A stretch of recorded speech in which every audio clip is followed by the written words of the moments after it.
Welcome to my channel అండి. అందరు ఎలా ఉన్నారండి? బాగున్నారు కదా? ఈ సమాజంలో ఆడవాళ్ళు సర్దుకుపోయినంతగా, ఆడవాళ్ళు అడ్జస్ట్ అవుతున్నంతగా మగవాళ్ళు అడ్జస్ట్ అవ్వరా అండి? నేను ఎందుకు ఇంత బాధపడుతూ మాట్లాడుతున్నానంటే, యాక్చువల్గా నిన్న మా ఫ్రెండ్ కాల్ చేసింది. వాళ్ళ అమ్మాయిది తొందరలో ఫంక్షన్ ఉందని రమ్మని. సో నేను మామూలుగా అడిగాను. తన ఊర్లోనే నేను కొన్ని సంవత్సరాలు కొన్ని కారణాల వల్ల ఉండి, అక్కడే ఉండి చదువుకొని నేను ఉన్నామన్నమాట. సో ఆ ఊర్లోనే నేను చదువుకున్నాను. సో ఆ ఊర్లో చాలామంది నాకు తెలుసు. అప్పుడు పలానా పలానా వాళ్ళకి చెప్పావా అని అడిగాను.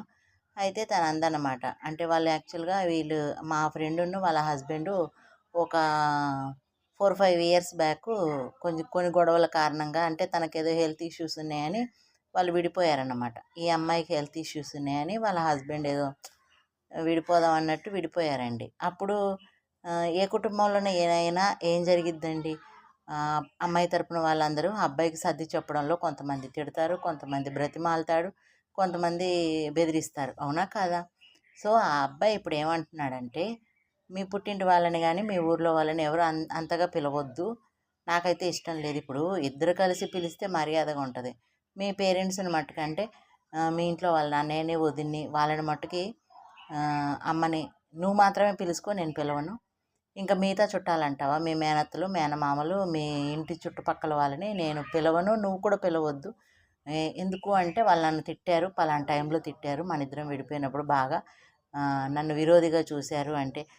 తిట్టరా అండి? చెప్పండి, మీరు ఒక మాట చెప్పండి, తిడతారా తిట్టరా? ఇప్పుడు ఇద్దరు వైఫ్ అండ్ హస్బెండ్ విడిపోయినప్పుడు అంటే తిడితే అన్న బాధతో, అంటే అమ్మాయి మీద ప్రేమతో, లేదంటే అమ్మాయి మీద జాలితో, అమ్మాయి జీవితం ఏమైపోతుందో అన్న భయంతో కొంతమంది సర్ది చెప్తారు. లేదు నాన్న అలా కాదు, ఇలా కాదు, భార్యకు ఆరోగ్యం బాగోకపోతే మనమే సర్దుకుపోవాలి, చూపించుకోవాలి అని చెప్తారు. కొంతమంది నయానో భయానో అంటారు కదండి. కొంతమంది భయపెడతారు, కొంతమంది తిడతారు, కొంతమంది బెదిరిస్తారు.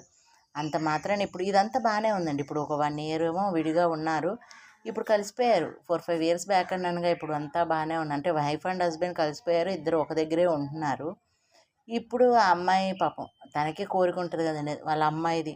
ఇప్పుడు మా ఫ్రెండ్ వాళ్ళ అమ్మాయి ఫంక్షను, తన కూతురు ఫంక్షన్కి తన పుట్టింటి వారిని, తన చుట్టాలని, తను పెరిగిన పుట్టిన ఊరు చుట్టాలని, బంధువులని, చుట్టుపక్కల వాళ్ళని ప్రేమతో పిలుచుకొని తన పిల్లకి బ్లెస్సింగ్స్ ఇప్పించాలని అనుకుంటుంది.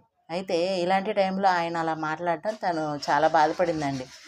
తను ఒకటే మాట అంది, నన్ను కూడా ఇప్పుడు అమ్మాయిని ఒకదాన్నే తిట్టరు కదండి. ఇప్పుడు అమ్మాయి తరపున వాళ్ళు అబ్బాయిని ఎలా అంటారో, అబ్బాయి తరపున వాళ్ళు కూడా అమ్మాయిని అంటారు కదా. వీళ్ళిద్దరు కలిశారు, ఇప్పుడు వచ్చి అత్తగారి ఇంట్లో ఉంటుంది. అత్తయ్య, ఆడపడుచులు, తోడుకోడళ్ళు, అత్తగారి ఇంటి చుట్టుపక్కల వాళ్ళు కూడా ఈ అమ్మాయిని ఏదో తిట్టే ఉంటారు కదా. సో ఆడది అడ్జస్ట్ అయిపోయి వచ్చి వాళ్ళందరినీ క్షమించింది, వాళ్ళు ఈ అమ్మాయిని క్షమించారు, వాళ్ళకి సేవలు చేస్తుంది, ఇప్పుడు అందరు బాగానే ఉన్నారు. అంటే ఇప్పుడు అమ్మాయి అడ్జస్ట్ అయింది ఇక్కడ. అబ్బాయిలు ఎవరా ఎన్ని రోజులైనా ఎన్ని సంవత్సరాలైనా అలానే ప్రశ్నిస్తారా?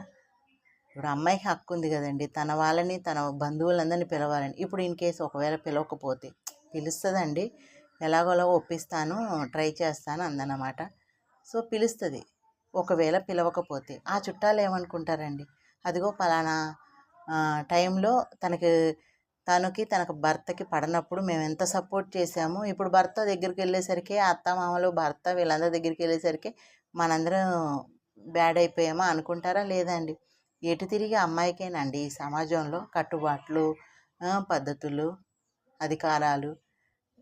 ఇంకెన్ని రోజులండి? నాకెందుకో చాలా బాధ అనిపించిందండి. సరే ఇప్పుడు ఓకే, నా ఫ్రెండ్ వాళ్ళ పాపకే రేపొద్దున ఇలాంటి ప్రాబ్లం వచ్చింది. వైఫ్ అంటే ఒకవేళ తన పాపకి మ్యారేజ్ అయ్యి వాళ్ళ హస్బెండ్తో ఏదైనా ప్రాబ్లం వస్తే, ఇప్పుడు మాట్లాడుతున్న మా ఫ్రెండ్ వాళ్ళ హస్బెండ్ తన కూతురు లైఫ్లో ప్రాబ్లం వస్తే వెళ్ళి అడగడా అండి? అల్లుడు కూడా ఇలా బిహేవ్ చేస్తే ఒకసారి ఇలాంటివి ఎందుకని ఆలోచించరండి? నాకు చాలా నిన్నటి నుంచి మైండ్ చాలా డిస్టర్బ్డ్గా ఉంది. నా ఫ్రెండ్ అన్న దాంట్లో కూడా తప్పలేదు కదండి, నేను అడ్జస్ట్ అయిపోయి ఉంటున్నాను కదా. వాళ్ళందరినీ నేను క్షమించాను. వస్తాయి గొడవలు అన్నాక, ఫ్యామిలీలో రాకుండా ఉండవండి, వస్తాయి కదా. తను అడ్జస్ట్ అయిపోయింది, తను అందరితో కలిసిపోయింది, తను అందరికీ సేవలు చేస్తుంది, వాళ్ళందరూ వీళ్ళ ఫంక్షన్స్కి వస్తున్నారు, ఈ అమ్మాయి వాళ్ళ ఫంక్షన్స్కి వెళ్తుంది, అంతా వెల్ అయిపోయింది. ఇంకా ఇన్ని సంవత్సరాల తర్వాత ఇప్పుడు ఎవరైనా ఎందుకు అనరండి? ఎవరో ఒక అమ్మాయి జీవితం పాడైద్దనో, లేకపోతే అమ్మాయిని వదిలేస్తే ఎలా, అమ్మాయి లైఫ్ ఏమైపోయిద్దో, అమ్మాయి ఏమైపోతుందో అని ఉద్దేశంతో చెప్పారు గానీ, ఇతనంటే పగతో చెప్పుండరు గదా! అలా ఎందుకు బ్యాడ్‌గా అనుకోని, అలా అని వాళ్ళని పిలవద్దు, చెయ్యొద్దు అంటే తనకెంత బాధగా ఉంటది. తన వాళ్ళెంత ఫీలవుతారు. ఒకవేళ ఫంక్షన్ చేసి వాళ్ళింటి మట్టుకే చెప్పుకొని, లేదంటే వాళ్ళ ఇంట్లో వాళ్ళకి కూడా చెప్పుకోకుండా చేస్తే వాళ్ళకి కొన్ని అచ్చట్లు, ముచ్చట్లు ఉంటాయి కదండీ! నాకెందుకనో నిన్నటి నుంచి కొంచెం డిస్టర్బ్డ్‌గా ఉంది. ఎలాంటి సమాజంలో ఉన్నామంటే మనం అలాంటి అంటే ఇంకేదొచ్చినా ఒకవేళ వీళ్ళిద్దరు విడిపోయినా అమ్మాయి పుట్టింట్లో ఉంటే అమ్మాయికే నరకం. అవునా కాదా? అమ్మాయికే నరకం. ఏం తప్పు చెప్పుకో ఒక ఫస్ట్ ఎన్ని కష్టాలొచ్చినా ఫస్ట్ టైం పుట్టింటికెళ్తే భర్త ఏమన్నా చెప్పాడేమో, భర్త ఏమన్నా అన్నాడేమో అనుకుంటారు. రెండోసారి, మూడోసారి, నాలుగోసారి ఎళ్ళిందనుకోండి, ఇటు ఇంట్లో ఉన్న మరదళ్ళకి, వదినలకి, చుట్టుపక్కలున్నోళ్ళందరికీ ఆడపిల్ల చునకలే గదండీ! మగవాడిని ఎవరేమో ఇదేదో చేసుంటదా? ఎటు చూసినా అండి. అంటే ఈ అమ్మాయి విషయంలో కాదు నేను కొన్ని ఇంకా ఈ విషయం కూడా మొత్తం డీప్‌గా ఆలోచిస్తుంటే నాకలా అనిపిస్తుందండి. ఇంకెప్పటికి మారిద్దండి. ఎంత డెవలప్ అవుతున్నాం ఈ సమాజంలో, ఎంత ముందుకెళ్తున్నాం మనం. ఇంకా ఏదో పాత చింతకాయ పచ్చడిలాగా ఎవరో ఒక అడుగు ముందుకేయాలండి. ప్రొసీడ్ అయితే ఎంత బావుంటది. ఇప్పుడు తను అలా చేశాడు కాబట్టి ఇప్పుడు అమ్మాయికి మా ఫ్రెండ్‌కి హెల్త్ ఇష్యూ వచ్చింది. వాళ్ళు విడిపోయారు. విడిపోయినప్పుడు పుట్టింటికెళ్ళి ఏడుస్తూ ఉన్నప్పుడు ఈ అబ్బాయిని పిలిపిచ్చి మాట్లాడడంలో తప్పులేదు గదా! వీళ్ళిద్దరిని కలపాలన్న ఉద్దేశంతోనే కొంతమంది దాంట్లో బతిమాలొచ్చు. అయ్యా! అలా కాదయ్యా! ఇలా అని చెప్పి బతిమాలొచ్చు. కొంతమంది తిట్టొచ్చు. తిడితేనన్నా సిగ్గొచ్చిద్ది అని.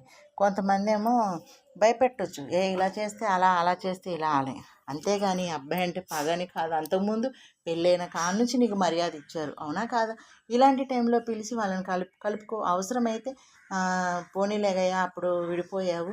ఇప్పుడు కలిసిపోయారు అని ఎవరన్నా ఆ విషయం ఎత్తితే గనక అవునండి. ఏదో జరిగిపోయింది అను సరిపోతది గదా! అంతేగాని అవన్నీ గుర్తుంచుకొని మీ వాళ్ళు అలా అన్నారు, మా వాళ్ళు ఇలా అన్నారు, అవన్నీ చదువుకుంటా కూర్చుంటే లైఫ్ లాంగ్ ఇంకా ఎంత బాధండి. నాకెందుకో నిన్నటి నుంచి కొంచెం డిస్టర్బ్డ్‌గానే ఉందండి. ఇంకా మళ్ళీ తనకి ఫోన్ చేయలేదు. ఎందుకంటే తను ఓ 4, 5 రోజుల్లో ఫంక్షన్ హడావుడిలో ఉంది కాబట్టి తననింక డిస్టర్బ్ చేయడం ఇష్టం లేదు. కానీ పిలుస్తానబ్బా! పిలుస్తాను. మీరు కూడా మీ హస్బెండు, మీ పిల్లలు కూడా రండి అని చెప్పేసి రిక్వెస్ట్ చేసింది. సరే తప్పకుండా వెళ్తాను. కాకపోతే ఆ ఊరోళ్ళందరూ వస్తే నాకు చూడాలని ఉంది. ఆ ఊరితో నాకు ఎలాంటి సంబంధం లేదండి. కానీ కొన్ని కారణాల వల్ల ఆ ఊరు మమ్మల్ని ఆదరించింది. అమ్మ, నేను అక్కడ ఉండాల్సిన పరిస్థితి వచ్చింది. ఒక 2, 3 ఇయర్స్ 2, 3 ఇయర్స్ ఏంటి 4, 5 ఇయర్స్ దాకా ఉన్నట్టున్నాము. సో చూద్దాం ఫంక్షన్ రోజు వెళ్ళి వీళ్ళు కాంప్రమైజ్ అయ్యి పిలుస్తారా లేదా అనేది ఏదైనా ఒకసారి ఆలోచించండి friends. Thank you for watching.